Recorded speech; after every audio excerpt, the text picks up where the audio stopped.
காக்ரோச்சுகள் gen Z மக்கள் போராட்டம் ஆரம்பித்தார்கள். அவர்களை தொந்தரவு செய்யாமல் அதிகாரத்தை பிரயோகிக்காமல் விட்டுவிட்டார்கள்.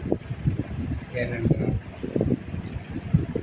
ஜென்சி மக்களுடைய ஆவேசம் பெரிதாக வளர்ந்துவிடும் என்ற ஒரே ஒரு காரணத்துக்காகத்தான்.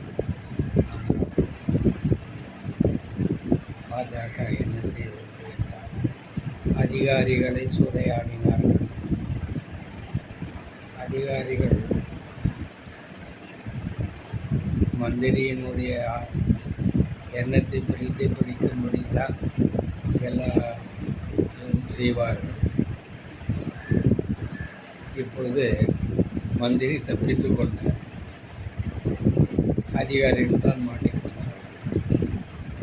இப்படி நடக்கும்போதில் அடுத்த கட்டமாக அதிகாரிகளே திரும்புவார்கள். தொட்டிலை வெள்ளியை கிள்ளி விட்டு தொட்டிலையை ஆட்டி விட்டது போல பாஜக நடந்து கொண்டிருக்கிறது.